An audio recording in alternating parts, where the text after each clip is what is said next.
అందరికీ యేసుక్రీస్తు వారి పేరట నా వందనాలు. ముందుగా చిన్న ప్రార్థన చేసుకుని దేవుని మాటలోనికి వెళ్దాం. అందరూ కళ్ళు మూసుకున్నట్లయితే ప్రార్థన చేసుకుందాం.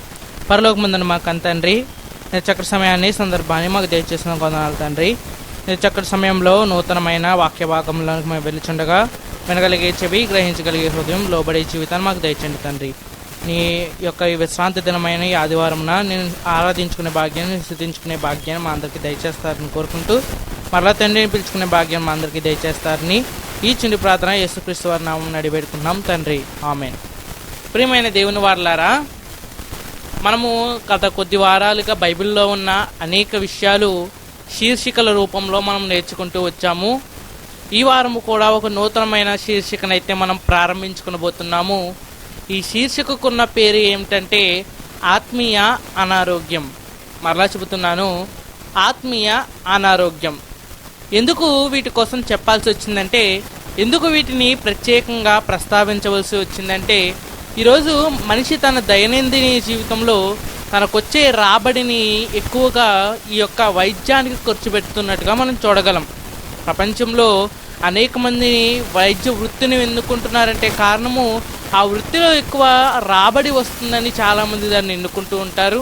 ఇంకా ఆ యొక్క రంగంలో అనేక ఉద్యోగ అవకాశాలు ఉన్నాయని అందులోనికి వెళ్తూ ఉంటారు. అందుకే వైద్య వృత్తి అనేది దేని మీద ఆధారపడింది అంటే, అది మనుషులకు వచ్చే రోగాల మీద, మనుషులకు వచ్చే జబ్బుల మీద అది ఆధారపడింది. ఈరోజు మనిషి జబ్బుతో ఉండబట్టే కదా మరొక వ్యక్తి క్యూర్ చేయడానికి వస్తున్నాడు. అందరూ ఆరోగ్యవంతులైతే వారికి వైద్యుడు అవసరం లేదు అని మనకు తెలుసు. ఈరోజు ప్రపంచము అనేకమైన రోగాలతో సతమతమవుతూ, ఈరోజు మనం ఉంటున్న కాలంలో ఒక ప్రత్యేకమైన రోగం అనే మనం చెప్పక్కర్లేదు. మానవాళి భూమి మీదకి వచ్చిన తర్వాత ఎప్పుడైతే పాపము చేశారో, ఆ పాపము చేసిన కాడి నుంచి ఈనాటి వరకు మనిషి అనేకమైన రోగాలతో బాధపడుతున్నట్లుగా మనం చూడగలం. ఈ రోగాలలో ఎక్కువగా 2 రకాలు ఉంటాయండి. ఒకటి శారీరక అనారోగ్యాలు, రెండవది మానసిక అనారోగ్యం అని చెబుతూ ఉంటారు. అందుకే డాక్టర్లో కూడా చాలామందిని శారీరక నిపుణులు అని చెబుతూ ఉంటారు, శారీరక ఆరోగ్యం కోసం చెబుతూ ఉంటారు. మరికొంతమంది మాత్రము మానసిక నిపుణులు అని చెబుతూ ఉంటారు, వీరు మానసిక ఆరోగ్యాన్ని కోసం చెబుతూ ఉంటారు. ఎలాగైతేనే ఈరోజు మనిషి గుర్తించని మరొక వస్తువు, మరొక పరిస్థితి ఏంటంటే, ఆత్మ అనేది ఒకటి ఉంది. అది మనల్ని జీవింపచేస్తుంది. అది కూడా రోగాల బారిన పడుతుంది, అది కూడా డీలా పడుతుంది, అది కూడా క్షీణించే దశకు వెళ్తుందనే విషయాన్ని ఈరోజు మనిషి మర్చిపోయాడు. తన కళ్ళ ముందుంటున్న శరీరానికి వస్తే శరీర అనారోగ్యం అంటున్నాడు, మానసికమైన ఒత్తిడి అంటున్నాడు. కానీ ఆత్మ సంబంధమైన స్థితి ఏంటో మాత్రం మనిషి ఎప్పుడూ ఆలోచించడం లేదు. కాబట్టే ఈ వారం నుంచి అసలు ఆత్మ అంటే ఏమిటి, దాని స్థితి ఏమిటి, దానికి ఎలాంటి రోగాలు సంక్రమిస్తాయి, ఆ వచ్చే రోగాలను ఎలా నివారించాలి, మనిషి తాను శరీరానికి కానీ తన మనసుకు కానీ పట్టించిన రోగాన్ని వదిలించుకోవడానికి ఎంతెంతో ఖర్చు పెడుతూ ఉంటాడు, ఏవేవో చేస్తూ ఉంటాడు, ఇంట్లో చిట్కాలు పాటిస్తూ ఉంటాడు, ఆయుర్వేదం తీసుకుంటూ ఉంటాడు, డాక్టర్ దగ్గరికి వెళ్తూ ఉంటారు, వారిచ్చిన మందులు వాడుతూ ఉంటారు. కానీ ఆత్మ గురించి మనం ఆలోచించగలిగితే, ఆత్మకు కూడా రోగాలు సంక్రమిస్తున్నాయి, ఆత్మ కూడా మలినపడిపోతుంది, పరిశుద్ధంగా ఉన్న ఆత్మ అపవిత్రంగా తయారవుతుంది. అలాంటి రోగాల బారిన పడిన ఈ ఆత్మను ఎలా మనం క్యూర్ చేయాలి, దాన్ని ఎలా పరిరక్షించాలి ఆలోచిద్దాము. ఈ శీర్షికలో మనం మాట్లాడుకునే పోయేది ఏంటంటే, అసలు ఆత్మీయ ఆరోగ్యాన్ని ఎలా పెంపొందించుకోవాలి. అయితే దీన్ని ఒక భాగంలో కాకుండా 3 భాగాలుగా అయితే మనం ఆలోచిద్దాము. 3 రకాల రోగాలైతే మనిషిని ఒత్తిడికి తీసుకువెళ్తూ ఉంటాయి. 3 రకాల రోగాలు ఆత్మను క్షీణించే దిశకు తీసుకువెళ్తున్నాయి. ఈరోజు మనిషి మాట్లాడుకునే రోగాల్లో కూడా చాలా ఉంటాయి. ఏమని? ఇవి వర్షాకాలం వచ్చే రోగాలండి, ఇవి ఎండాకాలం వచ్చే రోగాలండి, ఇవి సీజనల్ రోగాలండి, ఇవి వంశపారంపరంగా వచ్చే రోగాలండి. అలాగే ఆత్మకు సంబంధించినవి కూడా కొన్ని రోగాలు, కొన్ని రకాలు ఉన్నాయండి. ఈరోజు ప్రపంచంలో ఒక విచిత్రమైన విషయం ఉంది. అదేంటో తెలుసా? ప్రపంచంలో ఇప్పటికీ మందు కనిపెట్టబడిన ఒకే ఒక జబ్బు ఏంటో తెలుసా? మనందరికీ వచ్చే జలుబు. దానికి ఎందుకు మందు కనిపెట్టలేదు అనుకుంటున్నారా? మనం జలుబు అనేది ఒకటే రోగం అనుకుంటూ ఉంటాము, కానీ శాస్త్రవేత్తలను అడిగితే వారు చెబుతున్నారు ఒక జలుబులో దాదాపు 270 రకాలు ఉన్నాయి. ఇప్పుడు ఎవరికి ఏ జలుబు వచ్చిందో ఎవరికి తెలియదు. అలాగే పాపము మనిషిని రోగగ్రస్తుని చేస్తుందని మనకు తెలుసు. పాపము మనిషిని మరణం వైపు నడిపిస్తుందని మనకు తెలుసు కదా. అసలు ఎలాంటి పాపము మనిషిని మరింత దగ్గరికి చేరువుగా తీసుకువెళ్తుంది? ఎలాంటి రోగం మనిషిని మరింత చేరువుగా నరకానికి తీసుకువెళ్ళిపోతుంది? ఈరోజు కొన్ని రోగాలు వస్తే మనిషి తొందరగా వెళ్ళిపోతాడు. కొన్ని రోగాలు వస్తే క్రమక్రమంగా క్షీణిస్తూ మరణిస్తూ ఉంటాడు. అలాగే పాపములో కూడా అనేక రకాలు ఉన్నాయండి. అవి మరణకరమైనవి కానివా అనేది పక్కన పెడితే, అసలు ఒక్కొక్క పాపము ఏం చేస్తుంది నీ జీవితంలోనికి వచ్చి, నీ జీవితంలోనికి అది వచ్చిన తర్వాత నీకు జరిగిన నష్టం ఏమిటి, ఎంత తొందరగా నువ్వు నరకానికి జారుకునే ఛాన్స్ ఉందనే విషయాన్ని అయితే తెలుసుకుందాం. అయితే ఆత్మీయ అనారోగ్యం అనే శీర్షికలో మొట్టమొదటి భాగం మనం ఆలోచించగలిగితే అదే మరణకరమైన రోగాలు. ఒక జలుబు వచ్చిందనుకోండి, మనకి ఒక జ్వరం వచ్చిందనుకోండి, దాన్ని మనం పెద్ద మరణకరమైన రోగం కింద భావించాం. ఎందుకు? అవి వస్తూ ఉంటాయి, మందులు వేస్తే మరలా వెళ్ళిపోతాయి. ఇక్కడ మరణకరమైనది ఎందుకు చెబుతున్నానంటే, వీటికి క్యూరే లేదు. వీటిని నివారించాలంటే, వీటిని స్వస్థపరచాలంటే ఎవరి వలన కాదు. దీన్ని స్వస్థపరచాల్సిన మార్గం కూడా లేదు. అలాంటి రోగాలు కూడా ఉంటాయా? ఈరోజు మనిషి రోజు ఎన్నెన్నో రోగాలు కనుగొంటున్నాడు. ఆ రోగాలకు ఎన్నెన్నో మందులు కనిపెడుతున్నప్పుడు ఆత్మకు రోగాలు ఉన్నాయనేది విచిత్రమైన విషయం అంటారా? ఈరోజు ఈ అభివృద్ధి చెందిన ఈ ప్రపంచంలో అందరూ తమ శారీరక ఆరోగ్యం కోసం పట్టించుకున్నవారే కానీ, అందరూ తమ మానసిక ఆరోగ్యం కోసం పట్టించుకునేవారే కానీ, ఆత్మీయ స్థితి గురించి గుర్తించుకునేవారు ఎవరూ లేరు. ఆలోచిద్దాము. ఎందుకంటే మనందరం క్రైస్తవులము. మరొక మాటలో చెప్పాలంటే మనందరము ఆత్మ సంబంధమైన వ్యక్తులు. ఆత్మ సంబంధమైన వాటిని వివేచిస్తానని దేవుడు రాయించాడు కదా. నీ ఆత్మీయ స్థితి ఎలా ఉంది? నీ ఆత్మీయ స్థితిగతులు ఎలా ఉన్నాయి? వాక్యం అనేది దేవుడు మనకి సంబంధించి మనం ఆలోచించగలిగితే, దేవుడు వాక్యాన్ని మన ఆత్మను రక్షించగలిగిందిగా ఇచ్చాడు. ఎంతలా రక్షించగలిగిందంటే, నువ్వు ఎలాంటి పాపములో చిక్కుకుపోయినా నేను రక్షించగలిగినది. ఆలోచిద్దాము. అసలు ఏంటి మరణకరమైన రోగాలు? ఇవి మనకు ఎలా వస్తున్నాయి? ఇవి రావడం వల్ల మనకొచ్చే లోపాలు ఏంటి? మనకొచ్చే నష్టాలు ఏంటి? ఇవి రావడం వల్ల మన స్థితిగతులు ఎలా మారిపోతున్నాయి? ఆలోచిద్దాం. మొట్టమొదటిది మరణకరమైన రోగాల్లో మనం ఆలోచించగలిగితే, మొట్టమొదటిది ఆత్మీయ అంగవైకల్యం. మరలా చెబుతున్నాను, ఆత్మీయ అంగవైకల్యం. ఈరోజు ప్రపంచంలో అంగవైకల్యం అనగానే ప్రపంచం అంతా ప్రత్యేక దృష్టితో చూస్తూ ఉంటుంది. ఎందుకు? మనకందరికీ సరిసమానంగా అవయవాలు ఉన్నాయి, కానీ వారికి లేవు. వారిలో ఒక లోపం ఉన్నట్టుగా మనం భావిస్తూ ఉంటాం. వారు కూడా ఏమని భావిస్తూ ఉంటారంటే, నేను ఆ యొక్క అవయవం లేదు కాబట్టి ఆ పని చేయలేకపోతున్నాను, చేతులు లేవు కాబట్టి అన్నం తినలేకపోతున్నాను, కాళ్ళు లేవు కాబట్టి నేను ఎక్కడికి పడితే అక్కడికి వెళ్ళలేకపోతున్నాను, కళ్ళు లేవు కాబట్టి ఏవి కావాల్సినవి చూడలేకపోతున్నాను, నడవలేకపోతున్నాను, కాబట్టి ఈ ప్రదేశంలోనికే నేను పరిమితం అయిపోయాను. మొత్తానికి అంగవైకల్యం అంటే ఏంటంటే, శరీరం మనిషి పూర్తిగా ఉన్నా సరే కొన్ని విషయాల్లో మనం ఆలోచించగలిగితే అతనికి ఉన్న లోపాలను బట్టి కొన్ని పనులు అతను చేయలేకపోతున్నాడు. ఇంకా చెప్పమంటారా, ఎక్కువగా ఈ యొక్క అంగవైకల్యం కలిగి ఉన్నవారు మానసిక ఒత్తిడికి గురవుతూ ఉంటారు. నాకే ఎందుకు ఇలా జరిగింది? ప్రపంచంలో ఇంతమంది ఉండగా అందరికీ ఉన్న కాళ్ళు నాకెందుకు లేవు? ఇలా ప్రపంచం అంతా ఒక పక్క మనం ఆలోచించగలిగితే, ప్రపంచాన్ని పట్టి పీడిస్తున్న మొట్టమొదటిది ఆత్మీయ స్థితిగతుల్లో కూడా మనం ఆలోచించగలిగితే అంగవైకల్యం. ఈరోజు ప్రపంచంలో చూడండి, వారు కూడా నూతన ఉత్సాహాన్ని తెచ్చుకుంటున్నారు. వారు కూడా మేము ఎందుకు చేయలేమనే పోటీతత్వాన్ని తెచ్చుకుంటున్నారు. అందుకే 2 కాళ్ళు ఉన్నవాడే పరుగు పందెంలో కాదండి, ఈరోజు కాళ్ళు లేనివాడు కూడా పరుగు పందెంలో పరిగెడుతున్నాడు. చేతులు ఉన్నవారే ఈరోజు విలువిద్య నేర్చుకోవడం కాదండి, చేతులు లేనివాడు కూడా నేర్చుకుంటున్నాడు. కళ్ళున్న మనమే చూడగలుగుతున్నాం అనుకుంటే పొరపాటండి. కళ్ళు లేనివాడు కూడా ప్రపంచాన్ని చూస్తున్నాడు. ఆ ప్రపంచాన్ని తన చేతితో దాన్ని చిత్రిస్తున్నాడు. ఆలోచిద్దాము. అసలు ఆత్మ సంబంధమైన అంగవైకల్యం అంటే ఏంటి? శరీర సంబంధమైన అంగవైకల్యం అంటే ఏదో ఒక అవయవం లేకపోవడము. ఆ అవయవం లేకపోతే మనకు కొద్దిపాటి శ్రమ కలుగుతూ ఉంటుంది. ఆ టైం వచ్చేసరికి మనకి ఇబ్బందికరంగా మారుతుంది. ఎవరో వచ్చి మనకి సహాయం చేయాలి. ఆ సహాయం చేయకపోతే ఆ పని అనేది ముందుకు వెళ్ళదు. మరి ఆత్మ సంబంధమైన అంగవైకల్యం అంటే ఏంటి? ఆత్మ సంబంధమైన అవయవాలు లేని పరిస్థితి ఎలా ఉంటుంది ఆలోచిద్దాం. అసలు బైబిల్లో అవయవాలనే పదాన్ని కానీ, శరీరం అనే పదాన్ని కానీ, అంగవైకల్యం అనే పదాన్ని కానీ ఎక్కడ వాడాడు? అసలు అవయవాలు అనే పదాన్ని ఎక్కడ వాడాడని మనం చూడగలిగితే బైబిల్లో చూద్దాము. కొరింథీయులకు రాసిన మొదటి పత్రిక 11వ అధ్యాయము. కొరింథీయులకు రాసిన మొదటి పత్రిక 11వ అధ్యాయం 18వ వచనం. కొరింథీయులకు రాసిన మొదటి పత్రిక 11వ అధ్యాయం 18వ వచనం.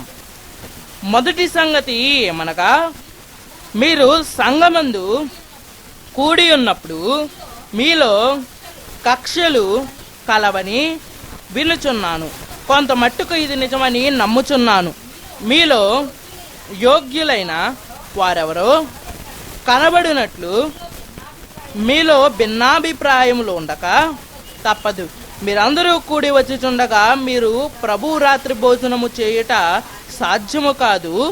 ఎలయనగా మీరు ఆ భోజనము చేయనప్పుడు ఒకని కంటే ఒకడు ముందుగా తన మట్టుకు తాను భోజనము చేయుచున్నాడు. ఇందువలన ఒకడు ఆకలిగొనును, మరి ఒకడు మత్తుడగును. జాగ్రత్తగా మనం ఆలోచిస్తే అవయవాలు లేక శరీరం అనే ఆ పదాన్ని, ఆ టర్మ్స్ ఎక్కడ వాడాడంటే పౌలు గారు యేసుక్రీస్తు వారి యొక్క శరీరాన్ని గురించి మాట్లాడుతున్నాడు. యేసుక్రీస్తు వారి శరీరం ఎవరు? సంఘము అని మనం చెప్పుకోవచ్చు. ఆ సంఘానికి, ఆ సంఘం అనే శరీరానికి సరస్సు యేసుక్రీస్తు వారు. ఏమని చెబుతున్నాడంటే, శరీర సంబంధమైన అంగవైకల్యం ఉంటే ఒక మనిషికి ఎలాగైతే ఇబ్బంది కలుగుతుందో, సంఘములో కూడా, సంఘం అనే అవయవాల్లో కూడా లోపం ఉంటే ఈ యొక్క అవయవాలన్నిటికీ పైన యేసుక్రీస్తు వారికి కూడా ఏం కలుగుతుందని చెబుతున్నాడు? బాధ కలుగుతుంది అని చెబుతున్నాడు. ఆ బాధ కలిగించే విషయాల్లో ఒకానొక సందర్భాన్ని, కొరింథీ సంఘంలో జరుగుతున్న ఒకానొక సందర్భాన్ని తీసుకొచ్చి మాట్లాడుతున్నాడు. ఏంటని మనం ఆలోచిస్తే, కొరింథీ సంఘం అనేది చాలా గొప్ప సంఘం అంది. అందుకే ఈ సంఘాన్ని ఉద్దేశిస్తూ, చాలా పెద్ద సంఘం కాబట్టి పౌలు గారు 2 పత్రికలు అయితే రాశారు. ఈ 2 పత్రికల్లో ఎక్కువగా వారిని సరిదిద్దుతున్నట్టు, వారిని సర్దుబాటు చేస్తున్నట్లు ఉంటాయి. అయితే ఈ మొదటి పత్రికలో ఏమని చెబుతున్నాడంటే, సంఘములో మామూలుగా ఈరోజు మన సంఘాలంటే ఆదివారం వస్తున్నాము, ఆ యొక్క ఆరాధన సమయం అయిపోగానే మరలా మనం ఇంటికి మనం వెళ్ళిపోతున్నాం. కానీ మొదటి శతాబ్దంలో సంఘం అంటే వేరు, సంఘ వాతావరణం వేరు. అసలు సంఘంలో జరిగే విధి విధానాలు ఇవి కాదండి. సంఘములో ఉండే సంఘస్థులకి ఇక సొంత ఇల్లంటూ ఉండేవి కావు. వారు తమ ఇంటిని సంఘంగానే భావించేవారు. అందుకే వారి గురించి మాట్లాడుతూ, దివారాత్రము అనుదినక ప్రభువునందు కూడి వారు రొట్టె విడుచుచు ప్రార్థన చేయుచు ఉండిరని మాట్లాడుతూ ఉంటాడు అపోస్తుల కార్యంలో. అయితే వారు తమ చరస్థిరాస్తులను అమ్మేసి, తమ ఇళ్లను, తమ పొలాలను, తమకున్న వాటిని అన్నిటిని అమ్మేసి అపోస్తుల దగ్గరికి తీసుకొచ్చి పెట్టిన తర్వాత ఆ అపోస్తులు దేవుని సేవకు వాడుతున్నారు. వీరు ఎవరికి ఉన్నది వాళ్ళు తెచ్చుకుని సంఘంలో తింటున్నారు. అయితే ఒక ధనవంతుడు తన మట్టుకు తాను తెచ్చుకుని తింటున్నాడు. పేదవాడు ఏమీ తినలేక ఆకలితో అదే సంఘంలో కూర్చుంటున్నాడు. ఆలోచించండి, వీరందరూ ఒకటే శరీరం కదా. ఒకటే శరీరాన్ని మనం ఎలా చూస్తాము? ఐకమత్యంతో చూస్తాము, సమానత్వంగా చూస్తాము. ఈ చేతికి ఎలాంటి గొప్పతనం అయితే ఇచ్చామో ఈ చేతికి అలాంటి గొప్పతనాన్ని ఇస్తాము. మనం అప్పుడప్పుడు మనుషుల కోసం కూడా మాట్లాడుతూ సమానత్వం కోసం ఏమని చెబుతానంటే, మీరిద్దరూ నా 2 కళ్ళ లాంటి వారు అని చెబుతూ ఉంటాం కదా. అలాగే సంఘం అనేది ఒక శరీరం అనుకుంటే, ఆ శరీరంలో ఏమి ఏర్పడిందంటే అసమానత అనేది ఏర్పడింది. ఒకరిని గొప్పగా చూస్తున్నారు, మరొకరు తక్కువగా చూస్తున్నారు. కొరింథీ సంఘంలో ముఖ్యంగా ఏం ఏర్పడిందంటే, అందరూ ఒకటే శరీరం అనుకున్నప్పుడు ధనవంతుడు ఏం చేయాలి? తన దగ్గర ఉన్నది పేదవాళ్ళు పెట్టాలి. పేదవాళ్ళు ఏం చేయాలి? తమ దగ్గర ఉన్న వాళ్ళతో పంచుకోవాలి. కానీ ధనవంతుడి తిండి ధనవంతుడే తింటున్నాడు, పేదవాడి తిండి పేదవాడే తింటున్నాడు. అందుకే ఒకడేమో ఆకలి కొంటున్నాడు, ఇంకొకడు ఏమవుతున్నాడు? మత్తుడవుతున్నాడు. ఈరోజు మన చేతి మీద ఒక దెబ్బ తగిలింది అనుకోండి, ఆ దెబ్బ తగిలిన ప్రదేశం అంతా మనకు నొప్పి వస్తూ ఉంటుంది కదా. అలాగే ఆ తగిలిన నొప్పిని మన శరీరం ఏం చేస్తుందంటే ఇక్కడి నుంచి మెదడు వరకు చీరవేస్తూ ఉంటుంది. ఆ నొప్పిని మొత్తం శరీరము తనదిగా భావిస్తూ ఉంటుంది. అందుకే ఆ నొప్పిని నివారించడానికి ఏమైనా చేస్తుంది కదా. ఈరోజు సంఘంలో ఒక వ్యక్తి భేదవాడు, ఒక వ్యక్తి ఆకలి కొన్నాడంటే నువ్వు ఎలా పుష్టిగా తినగలుగుతున్నావు? అతని ఆకలి నీ ఆకలి కాదా? ఎందుకంటే మీరందరూ ఒకటే శరీరము, మీరందరూ ఒక్కటిగా ఉన్నారని యేసుక్రీస్తు వారు చెప్పటం లేదా? అదే మాట్లాడుతున్నారు పౌలు గారు. కష్టపడి ఆయన మరలా లేఖలు రాయాల్సిన అవసరం ఎందుకు వచ్చిందంటే ఈ కొరింథీ సంఘాన్ని చూస్తున్నప్పుడు ఆయనకి ఏం కనబడుతుందంటే అంగవైకల్యం కనపడుతుంది. అంగవైకల్యం. ఉన్నవారు ఉన్నత స్థితిలోనే ఉంటున్నారు, లేనివారు లేని స్థితిలోనే. ఉన్నవారు దేవుని పని చేయగలుగుతున్నారు, లేనివారు చేయలేకపోతున్నారు. ఎందుకు చేయలేకపోతున్నారంటే వీరి దగ్గర ధనం లేదు. ఎందుకు ధనం లేదంటే వీరు సంపాదించుకోవటం లేదు. సంపాదించిన వారు వీరికి సహాయం కూడా చేయటం లేదు. అసమానత అనేది ఈరోజు లోకంలో అసమానతను తట్టుకోలేకే కదా మనం క్రీస్తులోనికి వచ్చాము. లోకంలో డబ్బున్న వారికి ఒక హోదా, డబ్బు లేని వారికి ఒక హోదా ఇస్తూ ఉంటారు. కానీ సంఘంలో అలాంటివి ఏమైనా ఉంటాయా? అందరూ ఒకటే చోట కూడుకోవాలి, అందరూ ఒకటే ప్రభువుని ఆరాధించాలి, అందరూ ఒక గిన్నెలోనే తినాలి, ఒక పాత్రలోనిదే వారు త్రాగాలి. అరే కొరింథీ సంఘంలో ఏం జరుగుతుందంటే ఉన్నవాడు తన పాత్రలో తింటున్నాడు, లేనివాడికి అసలు పాత్ర లేదు, భోజనం లేదు. అసమానత. వెంటనే ఆ భేదలు, నా ప్రభు ఇక్కడేదో నాకు ఇస్తాడని వచ్చాను, కానీ ప్రభు సన్నిధిలో కూడా నాకేం కనిపిస్తుందో తెలుసా? అసమానత కనిపిస్తుంది. అసమానత. వెళ్ళిపోతారండి, వెళ్ళిపోతే నీకు నష్టం లేకపోవచ్చు, కానీ ప్రభుకేంటో తెలుసా? ఒక అవయవము కోల్పోయినట్లు ఉంటుంది. ఒక అవయవం. చాలామంది అంగవైకల్యం అనే విషయానికి మనం రాగలిగితే క్రీస్తులోనికి వచ్చిన తర్వాత క్రీస్తును వెంబడిస్తున్నాము అని చెప్పుకుంటూ క్రీస్తుకే పనికి రాని వారు ఎంతమంది ఉన్నారు? నిజంగా క్రీస్తుని నీవు నమ్ముకోగలిగితే, క్రీస్తు శరీరంగా నిన్ను నీవు భావించగలిగితే నిన్ను వల్లే నీ పొరుగువాడిని ప్రేమించండి అని క్రీస్తు చెప్పలేదా? ఈరోజు ఈ చేతిని ఎలాగైతే ప్రేమిస్తామో సేమ్ అదే ప్రేమను ఈ చేతి మీద మనం చూపిస్తాం కదా. రెండు కాళ్ళను ఒకే విధంగా మనం ప్రేమిస్తాం కదా. అలాంటిది మన శరీరంలో కుడి భాగాన్ని ఎడం భాగాన్ని ఒకే విధంగా సమపాలలో మనం ప్రేమిస్తాం కదా. అలాంటిది సంఘములో ఉన్న సహోదరుడు నీలాంటి ప్రభు శరీరమే అనుకున్నప్పుడు, నీతో పాటు పాలి భాగస్తుడు అనుకున్నప్పుడు నిన్ను నువ్వు ఎలాగైతే తృప్తిపరుచుకుంటున్నావో అతని విషయంలో కూడా అలా నెరవేర్చగలుగుతున్నావా? ఆలోచించండి. ఈరోజు అనేక సంఘాల్లో వీటి విషయమే గొడవలు జరుగుతూ ఉంటాయి. అనేక సంఘాల్లో వీటి విషయమై ఘర్షణ జరుగుతూ ఉంటుంది. సాతాను కూడా ఇలాంటి విషయాలే వారిలో లేపుతూ ఉంటాడండి. ఏమన్నా తెలుసా? లోకంలో అసమానత, సంఘంలో కూడా అసమానత. లోకంలో కూడా రాజరికాలు, పేదరికాలు, సంఘంలో కూడా ఉన్నత స్థానాలు, అత్యల్ప స్థానాలు. ఇలాంటి విషయాలు మన ఇవన్నీ చాలా చిన్నవిగా కనిపిస్తాయండి, కానీ ఇవేం చేస్తున్నాయో తెలుసా? ప్రభు యొక్క సంఘాన్ని వేరు చేస్తున్నాయి. ఈరోజు ఆ భావాలతోనే కదండి కులాల పేరిట, తమ వర్గాల పేరిట, ప్రాంతాల పేరిట ఒక్కటిగా ఉండవలసిన క్రీస్తు సంఘము ముక్కలవ్వలేదా? ఈరోజు ఆలోచించండి. ఈరోజు అందరూ ఐకమత్యం కలిగి ఉండాలని దేవుడు కోరుకుంటున్నాడు, అందరూ ఒక్కటిగా ఉండాలని కోరుకుంటున్నాడు.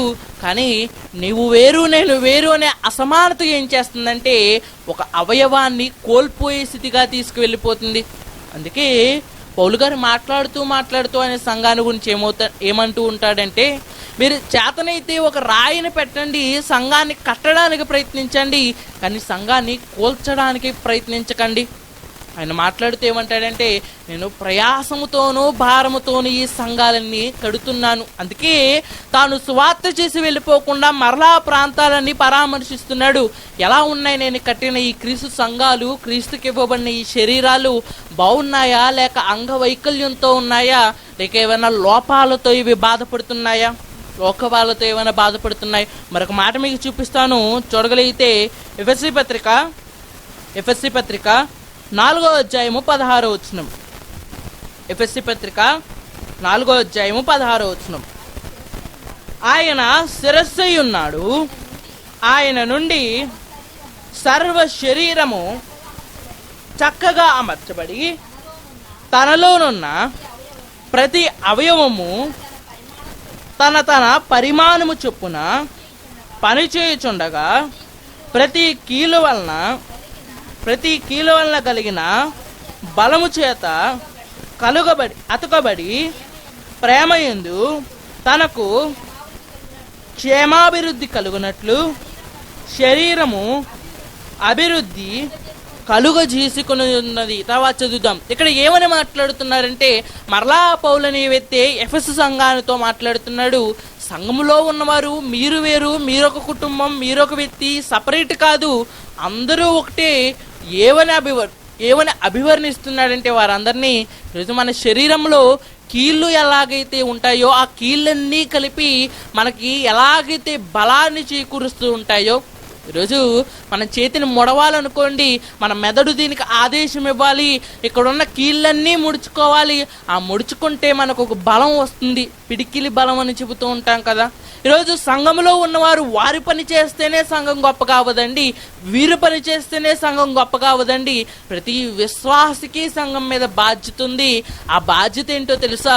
నీ ఒక కీలువు అనుకుంటే మీరందరూ కలిసి పని చేస్తే ప్రభు శరీరానికి ఏం చేకూరుతుంది? బలము చేకూరుతుంది. ఇంకా చెబుతున్నాడు, అభివృద్ధి చేకూర్చుకోవాలి, మీలో ఎదుగుదల కనిపించాలి. ఈరోజు ఆ ఎదుగుదల లేకపోయినా దానికి కూడా ఏమంటారో తెలుసా? అంగవైకల్యం అంటూ ఉంటారు.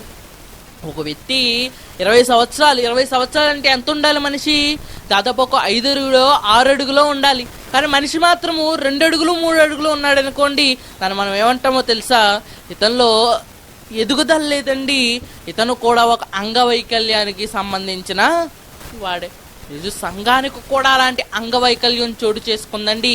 అది ఆత్మీయ అంగవైకల్యము లేదా ఆత్మీయ పక్షవాతము అని మనం చెప్పుకోవచ్చు.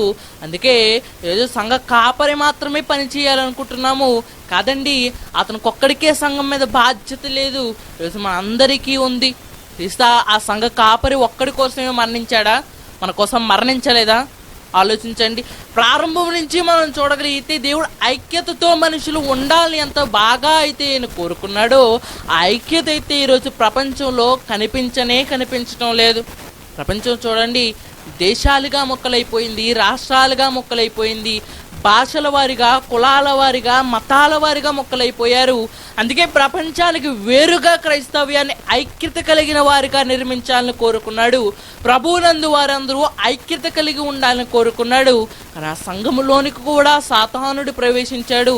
అందుకే ప్రపంచం దేశాలుగా ఎలాగైతే వారు బోర్డర్లు గీసుకున్నారో, వారు సరిహద్దులు గీసుకున్నారో, అలాగే సంఘానికి కూడా ఈరోజు సరిహద్దులు గీసేశాడు. దేశ సరిహద్దులు కళ్ళకు కనిపిస్తాయి, సంఘ సరిహద్దులు మనకి వినిపిస్తూ ఉంటాయండి. ఏమనో తెలుసా? వారి సంఘానికి వెళ్ళొద్దు, వీరి సంఘానికి వెళ్ళొద్దు. అది ప్రభువు కట్టిన సంఘం కాదా? అది ప్రభు యొక్క శరీరము కాదా?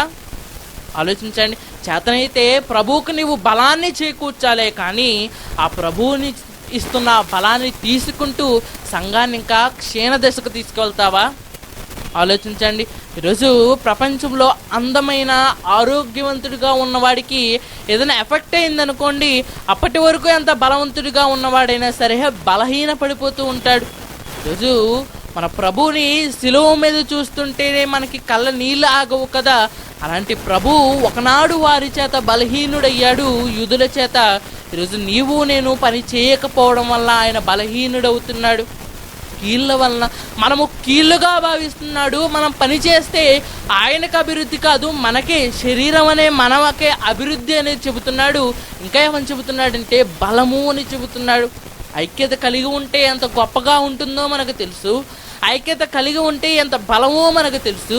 చిన్నప్పటి నుంచి అనేక నీతి కథలు, అనేక వాక్యాలు దాని మీద చదువుకున్నా సరే ఆ ఐక్యత ఎందుకో మనలో లోపిస్తున్నట్లుగా మనం చూడగలం. సాతానుడు పాపం అనే ముఖ్యమైన ఒక వైరస్ని మనిషిలోనికి ఇంజెక్ట్ చేశాడండి. ఆ వైరస్ల ద్వారా వచ్చిన ఒకే ఒక్క రోగం, మరణకరమైన రోగాల్లో మొట్టమొదటిది ఏంటో తెలుసా? ఆత్మీయ అంగవైకల్యం. ప్రభువుని ఒక అంగము లేకుండా అది చేస్తుంది. ఈరోజు మనిషికి ఒక కాలు లేకపోతేనే, చేతులు లేకపోతేనే అతడు అందవికారంగా కనిపిస్తే, మరి మన ప్రభువుకి మనమే ఒక కాలు, మనమే ఒక చెయ్యి, అలాంటిది మనమే సంఘాన్ని విడిచిపెట్టామనుకోండి, ప్రభువుకి ఒక కాలు లేకుండా మీరు ఊహించగలరా? ప్రభువుకి ఒక చెయ్యి లేకుండా మీరు ఊహించగలరా? ప్రభువుకి ఒక కన్ను లేకుండా మీరు ఊహించగలరా? ఊహించడానికే చాలా కష్టంగా ఉంది కదండి. కానీ ఆ పరిస్థితికి తీసుకువెళ్తుంది ఎవరో తెలుసా? సంఘములో ఉన్న ప్రతి సంఘస్థుడు బాధ్యత, ప్రతి ఒక్కరికి బాధ్యత అప్పగించాడండి సంఘం మీద. అందుకే ఏమని మాట్లాడుతున్నాడంటే, మీరందరూ కీళ్ళు అని చెబుతున్నాడు. ఈ కీళ్ళన్నీ పనిచేస్తేనే ఆయనకు అభివృద్ధి, ఈ కీళ్ళన్నీ పనిచేస్తేనే శరీరానికి ఏమని చెబుతున్నాడు? బలము అని చెబుతున్నాడు. కిందకు వెళ్ళేసరికి ఇంకేం మాట్లాడుతున్నాడో మనం చదవగలిగితే, కాబట్టి అన్యజనులు నడుచుకొనున్నట్టు మీరిక మీదట నడుచుకొనవలదని ప్రభునందు సాక్ష్యం ఇచ్చుచున్నాను. వారైతే అంధకారమైన మనస్సు గలవారై తమ హృదయ కాఠిన్యము వలన తమలోనున్న అజ్ఞానము చేత దేవుని వల్ల కలుగు జీవములో నుండి వేరుపరచబడిన వారై తమకు మనసుకు కలిగిన వ్యర్థతను అనుసరించి నడుచుకొనుచున్నారు. మిమ్మల్ని లోకానికి వేరుగా చేశానని చెబుతున్నాడు. లోకానికి మనకున్న డిఫరెన్స్ ఏంటంటే, లోకంలో ఉన్నవారు అందమైన మనసు కలిగిన వారు. అందమైన అంటే కళ్ళు కంపగా ఉన్నది కాదండి, గుడ్డిది, అంధులు అని చెబుతున్నాడు. ఎందుకు అంధులు అంటే, లోకంలో చూడండి, ఒకసారి పరిగెడుతున్న లోకాన్ని చూడండి. ఎవరి దారి వాళ్ళది, ఎవరి ప్రయత్నాలు వారివే, ఎవరు డబ్బు సంపాదన వారిదే, ఎవరి ఆస్తి వాళ్ళదే అన్నట్టు ఈరోజు ప్రపంచం ఒక గిరులు గీసుకొని, ఇది నాది, ఇది నీది, నా దాంట్లోనికి మీరు రావద్దు, మీ దాంట్లోనికి నేను రాను. ప్రపంచము ఒక ఐకమత్యం లేని దానిలాగా, కుక్కలు చెంపిన విస్తరలా ఎవరికి వారు విడిపోయిన సమాజాన్ని ఈరోజు మన కళ్ళ ముందు మనం చూడటం లేదా? ఆలోచించండి. ఆత్మ సంబంధమైన ఈ అంగ వైకల్యం కూడా మనల్ని ఏం చేస్తుందంటే, సేమ్ అదే విధమైన అంధత్వంలోనికి మనల్ని తీసుకువెళ్తుంది. ఈ అంధత్వం మనల్ని ఏం చేస్తుందంటే, క్రీస్తులో నుంచి వేరు చేస్తుంది అని మాట్లాడుతున్నాడు. క్రీస్తులో నుంచి వేరు చేస్తుంది. ఎలా అంటే, లోకం ఈరోజు విడిపోయి ఎలాగైతే బ్రతుకుతుందో, క్రీస్తులో నుంచి కూడా విడిపోయి మనల్ని బ్రతికే విధంగా చేస్తుంది. క్రీస్తులో ఒక అవయవంగా క్రీస్తుతో పాటు పరలోక రాజ్యం చేరుకోవాలని దేవుడు అనుకుంటే, ఆ క్రీస్తులో నుంచే మనల్ని ముక్కలుగా వేరు చేసి, ఏ అవయవానికి అవయవం, ఏ కీలుకు ఆ కీలు విడదీసి క్షేమాభివృద్ధి అని మనకు చెబుతూ ఉన్నాడు. ఈరోజు మనం చూడగలిగితే చాలా సంఘాలు విడిపోతూ ఉంటాయి. ఎందుకు విడిపోతున్నాయంటే, స్వార్థ మరింత వేగవంతం అవ్వడానికి. కానీ ఒక విషయం ఆలోచించండి, మీరు విడిపోతున్నారు కరెక్టే, కానీ సాదృశ్యంగా దేవుడు ఏమని చెబుతున్నాడో తెలుసా? క్రీస్తు శరీరం ఏమవుతుంది? ముక్కలైపోతుంది. ముక్కలైపోయిన శరీరానికి ఏమన్నా జీవం ఉంటుందా చెప్పండి?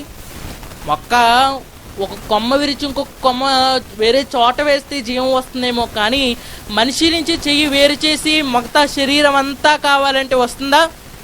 ఈరోజు ఆ శరీరానికి ఎవరికి తగ్గట్టు వారుగా తమ సొంత నిర్ణయాలతో, తమ స్వకీయ ఆశలతో, తమ ఆలోచనలు చెప్పున, తమ యొక్క భోగేచ్ఛలు చెప్పున సంఘాన్ని విడదీయటం లేదా? మొట్టమొదటిది, ఆత్మీయ అనారోగ్యంగా మనిషికి మరణకరమైన స్థితిలోనికి మనిషిని తీసుకువెళ్తున్న దాంట్లో ప్రప్రథమంగా మనం ఆలోచించగలిగితే, ఏది మనిషిని మరణకరమైన స్థితికి తీసుకెళ్తుందని మనం ఆలోచిస్తే అదే ఆత్మీయ అంగవైకల్యం. రెండవ దానికి వచ్చేద్దాము. రెండవ దానికి రాగలిగితే అదే భక్తిహీనత. ఈరోజు క్రైస్తవ జీవితాన్ని దేవుడు భయము, భక్తి అనే రెండు విషయాల మీద కట్టుకోవాలని దేవుడు మాట్లాడాడు.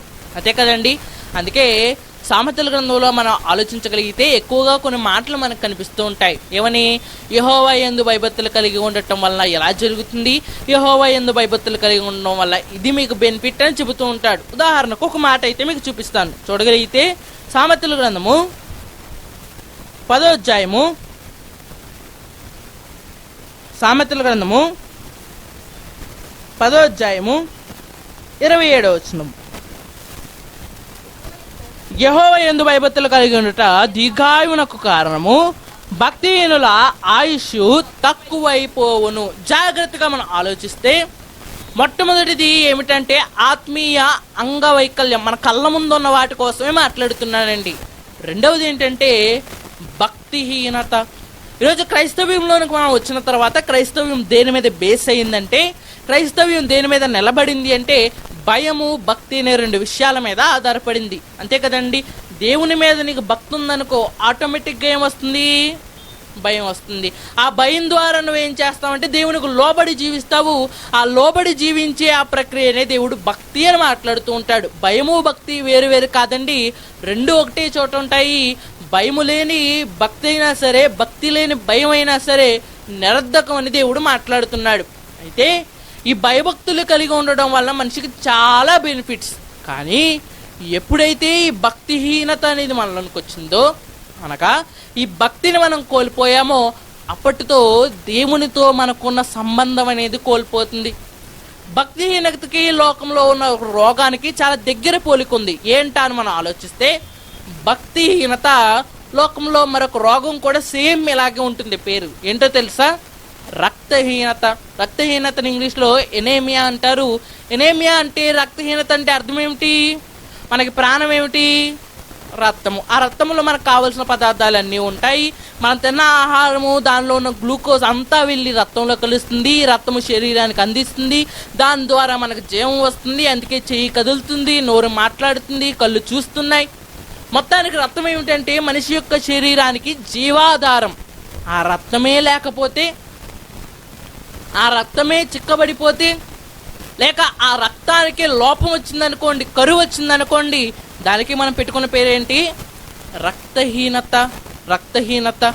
అయితే శారీరక ప్రాణాధారమైన రక్తాన్ని కోల్పోతే రక్తహీనత అని మాట్లాడుతున్నాము. ఆత్మ సంబంధమైన ఆత్మీయ జీవితానికి ఆధారమైన భక్తిని కోల్పోతే దేవుడు ఏమంటున్నాడు? భక్తిహీనత అంటున్నాడు. ఈ భక్తిహీనత వచ్చిన తర్వాత మనం ఏం చేస్తామంటే, దేవుని యందు భయము ఉండదు, భక్తి ఉండదు. భయము భక్తి లేని వాడిని దేవుడు మాట్లాడుతున్న మాట భక్తిహీనత. అసలు ఏంటి భక్తిహీనత?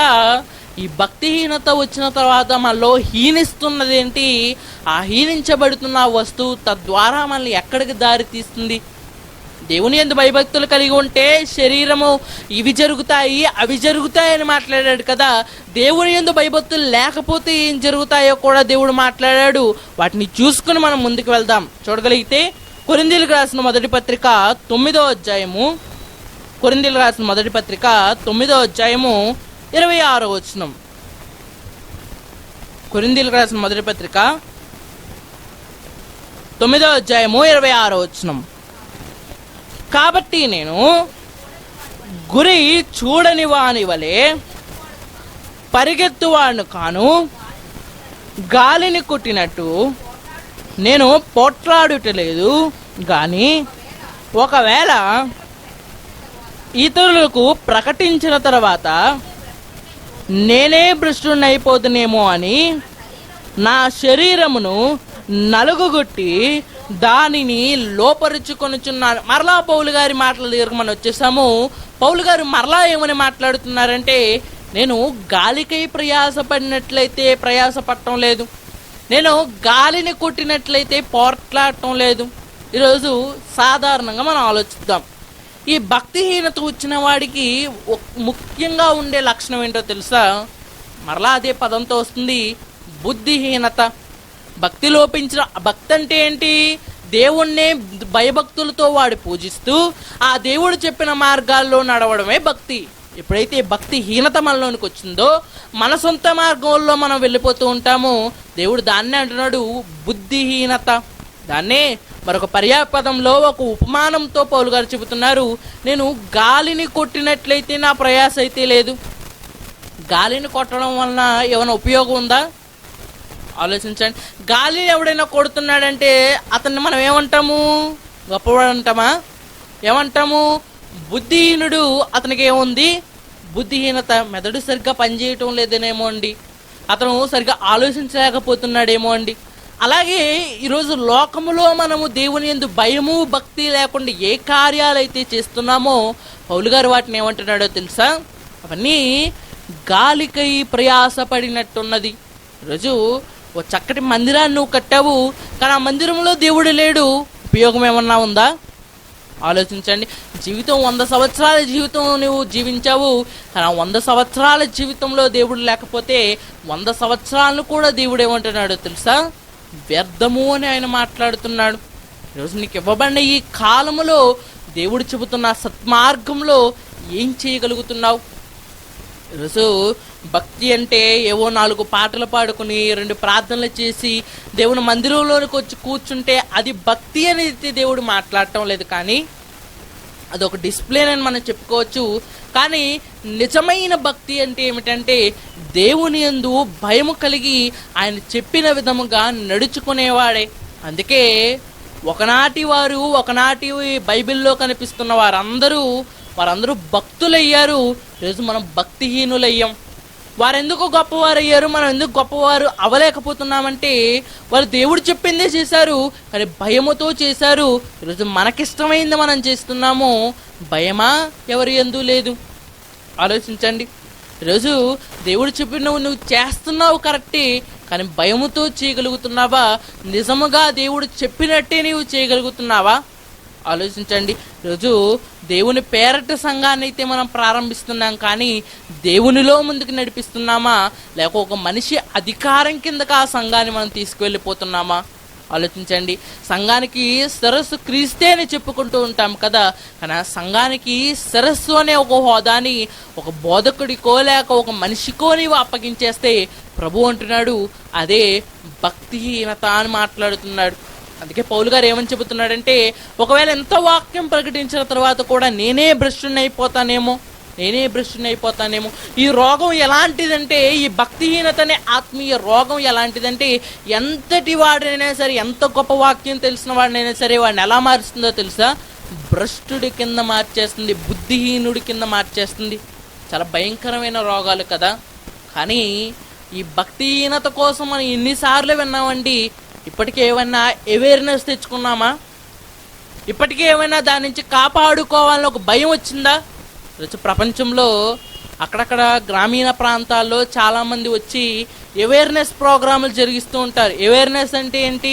దాని నుంచి ఎలా కాపాడుకోవాలో ముందుగానే చెబుతూ ఉంటారు. క్యాన్సర్ అనే రోగం నుంచి ముందుగానే మీకు ఎలా కాపాడుకోవాలో చెబుతూ ఉంటారు. ఎయిడ్స్ అనే రోగం నుంచి ముందుగా ఎలా కాపాడుకోవాలో చెబుతారు. ఈరోజు ఈ కోవిడ్ అనే రోగం నుంచి ఎలా కాపాడుకోవాలో మనకు అనేక మంది వివరిస్తూ ఉన్నారు. అలాగే దేవుడు ముందుగానే బైబిల్లో రాయించాడండి. అసలు ఈ భక్తిహీనత నుంచి మనల్ని మనం ఎలా రక్షించుకోవాలి, ఎలా కాపాడుకోవాలి, అసలు ఏంటి భక్తిహీనత? ఈ భక్తిహీనత కోసం పౌలు గారు మాట్లాడుతూ అది చాలా భయంకరమైనది, అది మనల్ని భ్రష్టులుగా మార్చేస్తుంది. మరొక మాట మీకు చూపిస్తాను, చూడగలిగితే కొలస్సీ పత్రిక 2వ అధ్యాయము 8వ వచనం. కొలస్సీ పత్రిక 2వ అధ్యాయము 8వ వచనం. కొలస్సీ పత్రిక 2వ అధ్యాయము 8వ వచనం. ఆయనను అనుసరింపక మనుషుల పారంపర్యాచారమును అనగా ఈ లోక సంబంధమైన మూలపాఠములను అనుసరించి మోసకరమైన నిరర్ధక తత్వ జ్ఞానము చేత మిమ్మను చెరపట్టుకుని పోవాడెవడైనా ఉండునేమో అని జాగ్రత్తగా ఉండుడి. ఎలయనగా దేవత్వం యొక్క సర్వ పరిపూర్ణత శరీరముగా క్రీస్తునందు నివసించుచున్నది. ఏమని చెబుతున్నాడంటే, ఈ భక్తిహీనత అనేది ఆటోమేటిక్గా మనలోనికి ఎంటర్ అయిన తర్వాత ఈ భక్తిహీనత మనల్ని ఎలా మార్చేస్తుందంటే మనుషుల పారంపర్యాచారాల్ని మనం అనుసరించే విధంగా మార్చేస్తుంది. ఏమంటే ఒక విషయాన్ని ఆలోచించండి, మనుషులు చెప్పే విధానాలు మనం నడుచుకుంటే భూమి మీద మనం సర్వైవ్ చేయగలమేమో, కానీ ఒక మనిషి యొక్క విధానము, ఒక మనిషి యొక్క మాట మనల్ని పాతాల నుంచి ఏమైనా తప్పించగలవా? చాలా సింపుల్గా దేవుడు ఈ విషయాన్ని అయితే తేల్చేస్తున్నాడు. భక్తిలోంచి పక్కకు వెళ్ళిపోయావు కరెక్టే, నా మాట వినకుండా బయటకు వెళ్ళిపోయావు కరెక్టే.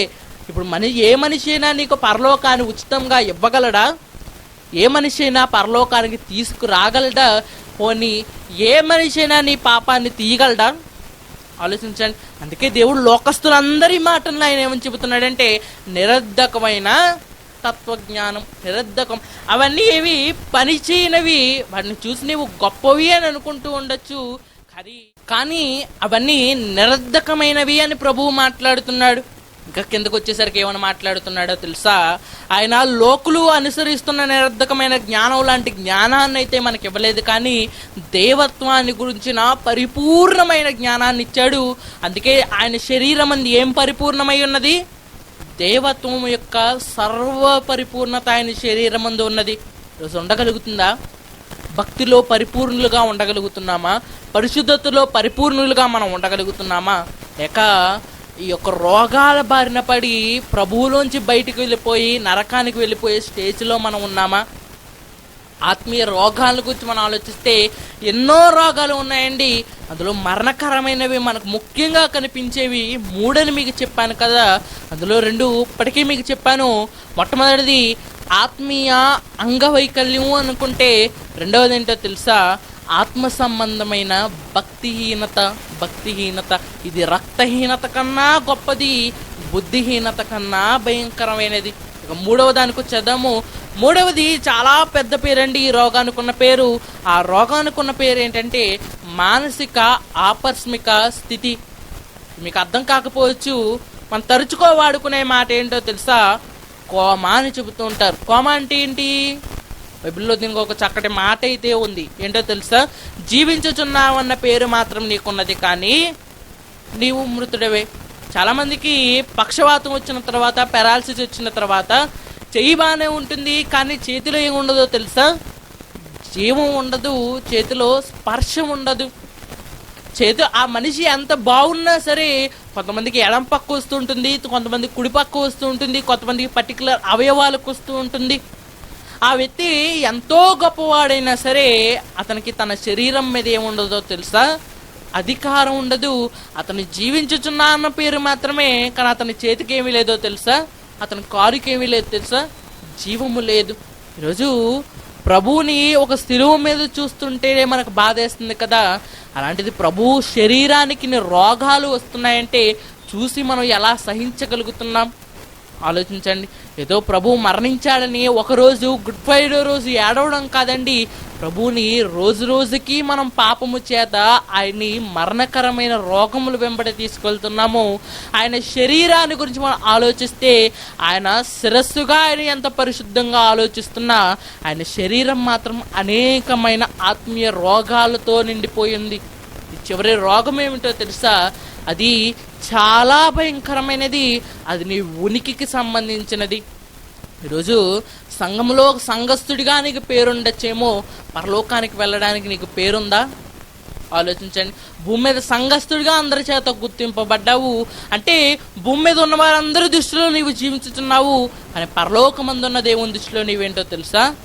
మరణించే ఉన్నావు. దీని గురించి ఒక చక్కటి సందర్భాన్ని చివరిగా మీకు చూపించాలనుకుంటున్నాను. చూడగలిగితే ప్రకటన గ్రంథము 3వ అధ్యాయము 1వ వచనము. ప్రకటన గ్రంథము 3వ అధ్యాయము 1వ వచనము 2వ వచనానికి వచ్చేద్దాం. క్షమించండి, 1వ వచనమే. 7 నక్షత్రములను దేవుని 7 ఆత్మలను గలవాడు చెప్పు సంగతులేమనగా, నీ క్రియలను నేను ఎరుగుదును. ఏమనగా, జీవించుచున్నావన్న పేరు మాత్రము ఉన్నది, కానీ నీవు మృతుడవే. ఈ రోగం ఎలాంటిదంటే నీకు అనిపిస్తూ ఉంటుంది నేను జీవించే ఉన్నానని, కానీ దేవుడి దృష్టిలో నీవేంటో తెలుసా? మరణించే ఉన్నావు. ఆదాము తప్పు చేసినాడు, మరణిస్తావని దేవుడు చెప్పాడు. అప్పుడైతే ఆదాము హవ్వలు మరణించలేదు.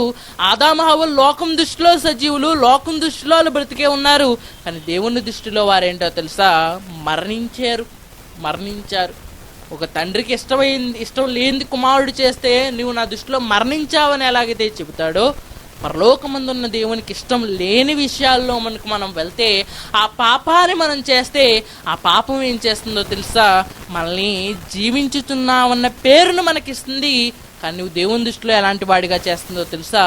ఒక దోషిగా, చనిపోయిన వాడిగా నేను నిలవబెడుతుంది. ఈరోజు శారీరకంగా ఆరోగ్యంగా ఉండడానికి డైట్ చేస్తున్నాము, అవి ఇవి తింటున్నాము. మానసికంగా మనం ఆరోగ్యంగా ఉండడానికి యోగా, మెడిటేషన్ ఇవన్నీ చేస్తున్నాం కదా. వాటి కోసం నిపుణులు పెట్టుకుంటున్నాము, ఫ్యామిలీ డాక్టర్స్ని పెట్టుకుంటున్నాము, నెల చెకప్ చేసుకుంటున్నాము. మరి ఆత్మ సంగతి ఏంటి? నీ మనసు నిన్ను పరలోకానికి నడిపించలేదు, నీ శరీరం నిన్ను పరలోకం వరకు తీసుకెళ్లే వాహనం అయితే కాదు, నీ ఆత్మ మాత్రమే చివరి వరకు పరలోకం వరకు చేరుకోగలిగినది. ఆ ఆత్మ మీద ఏమన్నా దృష్టి పెట్టగలుగుతున్నావా? ఆలోచించండి. ఆ ఆత్మకు సంబంధించినవి, ఆ ఆత్మకున్న లోపాలు నువ్వు సరిదిద్దగలుగుతున్నావా? ఒక రాకెట్ భూమి మీద నుంచి పైకి వెళ్ళేటప్పుడు ఎన్నో భాగాలను అవి వదిలేస్తూ ఉంటుందండి. ఆ వదిలేసిన భాగాల మీద ఎంత దృష్టి అయితే పెట్టారో, ఆ లోపల వెళ్ళే చివరి వరకు వెళ్ళే భాగం మీద కూడా వాళ్ళు అంతే దృష్టి పెడతారు. లోపల దాని మీద బాగా దృష్టి పెట్టి బయట దాని మీద దృష్టి పెట్టలేదు అనుకోండి, రాకెట్ అసలు ఎక్కడి నుంచి అక్కడికి కాదు కదా, మధ్యలోనే పేలిపోతుంది. అన్నిటి మీద వారు దృష్టి పెడతారు. దేనిలోనూ లోపం లేకుండా దాదాపు కొన్ని వందల సార్లు చెక్ చేస్తూ ఉంటారు కదా, పని చేస్తున్నాయా లేదా. ఈరోజు పరలోకం వెళ్ళే ప్రయాణం చాలా సుదీర్ఘమైనది. అక్కడికి ఏ మానవ వాహనము చేరుకోలేనిది. అలాంటి లోకానికి ఆరోగ్యవంతుడిగా చేరుకోగలుగుతున్నావా? ఎందుకంటే ఆరోగ్యవంతుడికే, సంపూర్ణుడికే దేవుడు అక్కడ పరలోకంలో ప్రవేశం అని చెబుతున్నాడు. పిలువబడ్డామండి. ఈరోజు సంఘంలోనికి ఒక రోగగ్రస్తులుగా అయితే పిలువబడ్డాము, పరలోకానికి రోగగ్రస్తులుగా రావాలని దేవుడు కోరుకోవటం లేదు. సంఘం అనేది ఒక హాస్పిటల్ అనుకుంటే, ఈ హాస్పిటల్లో ఉండగానే మనం నయం అవ్వాలండి. మన లోపాలు సరిదిద్దుకోవాలి. అలాంటిది ఈ సంఘమే ఒక లోపాలని సరిదిద్దుకోవలసిన స్థలంగా ఉండవలసిందే. లోపాలకు కేంద్రమైతే ఆలోచించండి. ఈరోజు ఈ సంఘంలోనికి వచ్చిన మనము ఒక పూట కూళ్ళవాని ఇంటికి వచ్చామనుకుంటే, ఒక సమరయుడు పూట కూళ్ళవాని ఇంటి వాడిని చేర్చిన తర్వాత వాడు ఎలాగైతే బాగుపడ్డాడో, ఈ సంఘములో చేర్చబడిన మనము కూడా బాగుపరచబడాలని ప్రభువు కోరుకుంటున్నాడు. అందుకే భూమి మీదకి వచ్చిన ఆయన ఒకానొక ఉపమానంలో చెబుతున్నాడు, పిలువబడిన వారు అనేక మంది విందుకు పిలువబడ్డారు. పిలిచిన తర్వాత అక్కడ పెళ్లి వస్త్రాలు ఉంటాయి, పెళ్లి వస్త్రాలు తీసుకుని ఇతను వేసుకోవాలి. కానీ ఎలా పిలువబడ్డాడో అలాగే కూర్చున్నాడంట. విందు ప్రధాని వచ్చాడు, ఒకటే ఒక ప్రశ్న అడుగుతున్నాడు, ఆయన పెళ్లి వస్త్రం ఏది? వెంటనే అతని దగ్గర సమాధానం లేదండి. వెంటనే అతను ఏమంటున్నాడో తెలుసా? ఇతన్ని చీకటి గదిలోనికి త్రోయండి. ఈరోజు మనకు సమయం ఇచ్చాడండి, మన ఆత్మీయ స్థితిని సంరక్షించుకోవడానికి, సమీక్ష చేసుకోవడానికి పెట్టుకుందాం. ఒక సమయానికల్లా నా ఆత్మస్థితిని మెరుగుపరుచుకోవాలని ఈరోజు పెట్టుకుందాం. ఈరోజు మనిషి సమీక్ష చేసుకుంటూ ఉంటాడు కదా. ఒక కంపెనీ స్టార్ట్ చేసిన తర్వాత 7 సంవత్సరాల్లో నేను ఎంత టర్న్ ఓవర్ చేరుకోవాలి, ఎంత అభివృద్ధిని సాధించాలనుకుని ఆ 7 సంవత్సరాలు అయిపోయిన తర్వాత సమీక్ష చేసుకుంటూ ఉంటాడు. ఆ టార్గెట్ నేను రీచ్ అయ్యానా లేదా? ఇది సమీక్ష పరలోకం వెళ్ళిన తర్వాత చేసుకుంటానంటే కుదరదండి. భూమి మీద ఉండగానే సమీక్ష జరగాలి. ఆ సమీక్ష ప్రతిరోజు వాక్యం చదువుతున్నప్పుడు మనకి డైలీ రిజల్ట్స్ వస్తూ ఉంటాయి. నీ ఆత్మీయ స్థితిగతిని ఈ వాక్యము నీకు ఎప్పటికప్పుడు లైవ్ అప్డేట్గా నీకు చెబుతూ ఉంటుంది. ఆలోచించండి, ఆత్మీయ అనారోగ్యము కింద మనం చదవగలిగితే, రోగానికి ఈ యొక్క ఆత్మీయ అనారోగ్యానికి వైద్యము అత్యవసరము. ఈ ఆత్మీయ అనారోగ్యంలో ప్రాథమికంగా మనం చూడగలిగితే, మనిషిని పాతాళం వైపు శరవేగంగా మనిషిని నడిపిస్తున్న వాటిలో మొట్టమొదటిది ఏంటంటే మరణకరమైన రోగాలు. ఇంకా 2 భాగాలు ఉన్నాయండి. ఆలోచించండి, ఒక చక్కటి నిర్ణయాన్ని తీసుకోండి. దేవుడు మీ ఆత్మీయతని స్థితిని ఆయన చూస్తున్నాడు. అందరూ ఏకముగా కూడి ఐక్యత కలిగి అందరూ ఆరోగ్యవంతులుగా ఉండాలని ప్రభు కోరుకుంటున్నాడు. ఒకనాడు ఆయన భూమి మీదకి వైద్యుడిగా వచ్చాడు బాగు చేయడానికి. ఒకనాడు ఆయన పరిశుద్ధాత్మను మనల్ని బాగు చేయడానికి పంపాడు. మరలా 2వ రాకల్లో వస్తాడు కదా, అప్పుడు బాగు చేస్తాడు అనుకోకండి. అప్పుడు బాగున్న వారినే తీసుకెళ్తాడు, బాగులేని వారిని ఏం చేస్తాడో తెలుసా? విడిచిపెడతాడు. కాబట్టి ఆలోచించండి, ఒక చక్కటి నిర్ణయాన్ని తీసుకోండి. విలువైన వారిగా, వెలకట్టబడిన వారిగా పరలోకానికి వెళ్తారో, విడిచిపెట్టబడిన వారిగా, విముక్తి లేని వారిగా భూమి మీద మిగిలిపోతారో, మీకు నిర్ణయాన్ని వదిలిపెడుతున్నాను. మరలా వచ్చే ఆ 2 అంశాలు, మరలా 2 ఆదివారాలు మనం మాట్లాడుకుందాము. అప్పటి వరకు దేవుని కృప నిమిత్తము చిన్న ప్రార్థన చేసుకునే అంశాన్ని అయితే మనం ముగించుకుందాం. అందరూ కళ్ళు మూసుకున్నట్లయితే ప్రార్థన చేసుకుందాం. పరలోకమందున మా కన్న తండ్రి, చక్కటి సమయాన్ని, సందర్భాన్ని మాకు దయచేసినందుకు వందనాలు తండ్రి. చక్కటి సమయంలో ఈ యొక్క సాయంత్రం పూట మా ఆత్మీయ స్థితిగతులు ఎలా ఉన్నాయో మేము ఆలోచించాం తండ్రి. ఆత్మ సంబంధమైన అంగవైకల్యముని శరీరంలో ఒక అంగాన్ని లేకుండా చేస్తుంది తండ్రి. ఆత్మ సంబంధమైన భక్తిహీనత మా భ్రష్టత్వాన్ని నీ భ్రష్టత్వంగా ఆపాదిస్తుంది తండ్రి. ఆత్మ సంబంధమైన ఆకస్మిక స్థితి నిన్ను అసలు జీవమే లేని వాడిగా చేస్తుంది తండ్రి. మా వలన నీకు అనేకమైన శ్రమలు కలుగుతున్నాయి తండ్రి. ఆత్మ సంబంధమైన ఒక మెచ్యూరిటీని మాకు దయచేయండి తండ్రి. ఆత్మ సంబంధమైన స్థితి కలిగిన వారుగా, ఆత్మ సంబంధమైన వారిగా మేము మారి, ఆత్మ సంబంధమైన జీవితాన్ని మేము మొదలుపెట్టి రోజు వాటిని సమీక్షించుకుంటూ పరలోకం వెళ్ళాలనే మా యొక్క ఈ టార్గెట్ని మేము తొందరగా రీచ్ అవ్వగలటకు సహాయాన్ని అనుగ్రహించండి తండ్రి. ఎప్పుడు వస్తావో తెలియదు తండ్రి. ఆ వచ్చేలోగా ఆత్మీయ ఆరోగ్యాన్ని మేము పెంపొందించుకుని నీ కోసం బ్రతకగలటకు సహాయాన్ని అనుగ్రహిస్తానని కోరుకుంటూ వచ్చే 2 భాగాల్లో కూడా మీరు తోడు నేడు మమ్మల్ని కాచి కాపాడుతారని కోరుకుంటూ మరో తండ్రిని పిలుచుకునే భాగ్యం మా అందరికీ దయచేస్తారని ఈ ప్రార్థన యేసుక్రీస్తు వారి నామం నడిపెట్టుకున్నాం తండ్రి. ఆమేన్. సద్గావని మీ అందరికీ ప్రభు పేట నా వందనాలు.